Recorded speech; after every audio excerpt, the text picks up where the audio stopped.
Hey everyone, my name is MJ. I'm the one unwrapping the car, and a few months ago I bought this, the cheapest Toyota Supra in the country. It has always been my dream car. One came up and I jumped at the offer. I haven't seen it in months, so in this video we're going to unveil it and take a look around the car. Enjoy.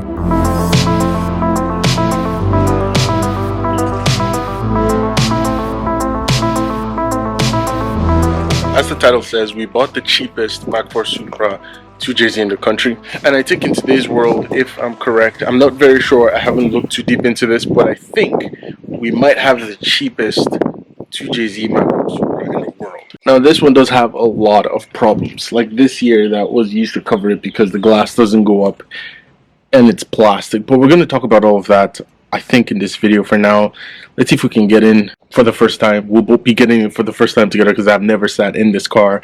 I've never actually properly looked at this car. I've only seen it in pictures. So we're gonna get in and then we're gonna do a quick walk around.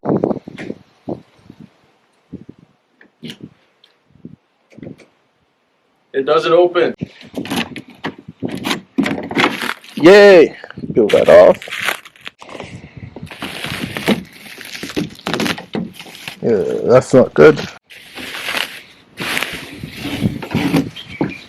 Put that off over there.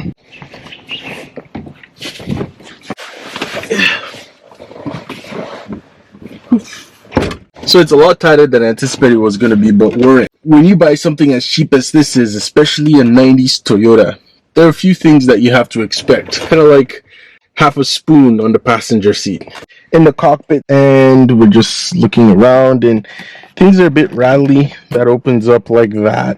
I don't essentially know how things are supposed to be 100%. I've seen a lot of photos, I've watched a lot of videos, so I kind of in theory know how things are supposed to look for the general scheme of things. Are things right where they say they are? I don't know. Are things exactly how they should be? I definitely don't know. But now I want to talk about reasons why this car was essentially so cheap. And I know some of you are wondering, why haven't I talked about the price yet? And if I haven't put it on a video thumbnail, it means I haven't been cleared by the seller to talk about exactly how cheap I bought it. But it was a significant amount on the $10,000. But we're going to talk about why in just a second. The first and fundamental reason is because of all the issues on the bodywork, and it's not the cleanest car out there. There are Supra selling for hundreds, 200s of thousands of dollars, but this one is nowhere close. For example, this wing is, I don't know, okay in my opinion. I kind of like it. If you stand afar, it gives the car a very nice, good presence, but up close doesn't really look the best. You've got some scuffs over there. I think that was some art design at some point, and it's not held on very well. So outside that, you've got these rivets that weren't done all too well. The hose paint work was not done too well. All of this is cracking. All of this area over here, even these are bad. These are all old. They would have looked good at some point, but not anymore. All of these need to be all redone. More rivets of some kind that needs to come out. This, I don't really like that. I don't really like these. This is cracked. This is also falling apart. Definitely new headlights. What's a crack on the bumper? I mean, this is not like, all of these not too good.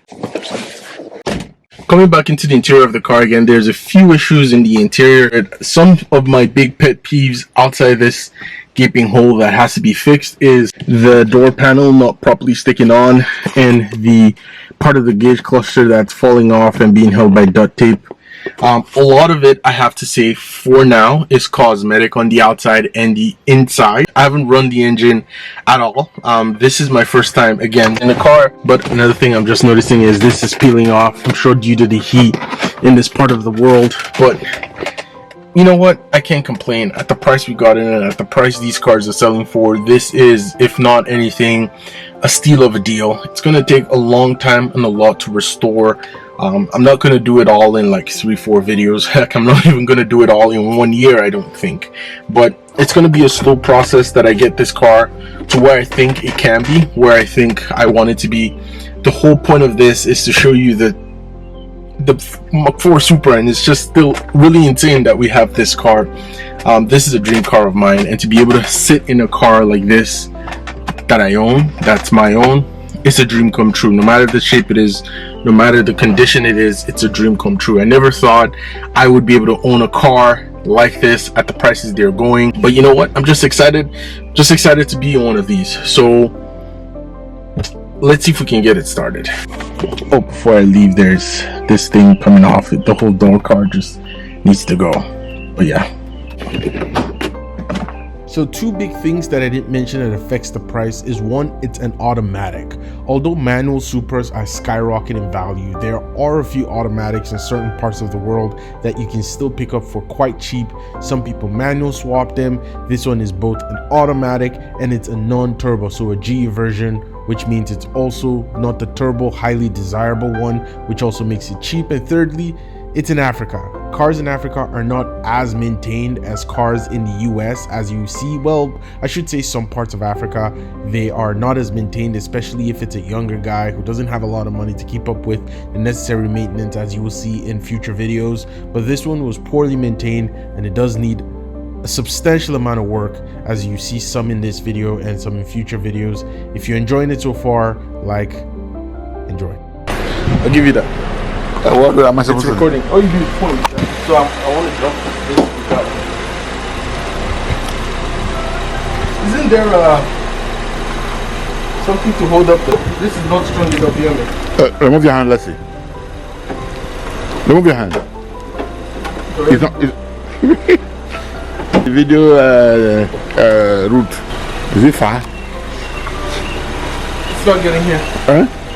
It's not getting there. I need to figure out.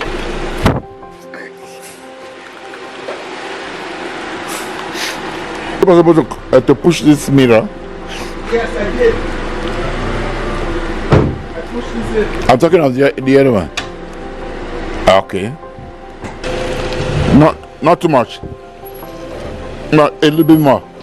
Little. Okay. A little more. A little this way. Dipstick. Where's your dipstick?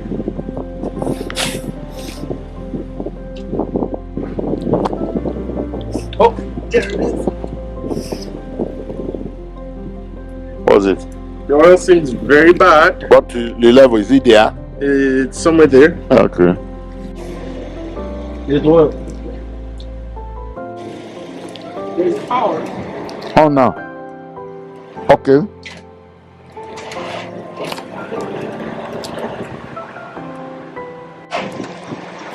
Did you go in that car and take the Huh? Do that again.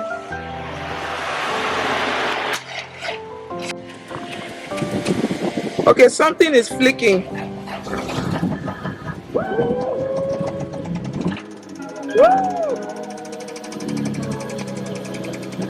Da, da, da, da, da, da, da, da. Maybe someplace needs to be oiled. It's the belt that looks like it's doing ta ta ta ta ta. Does the brake light work? I'm hitting on the brake, yeah. No lights?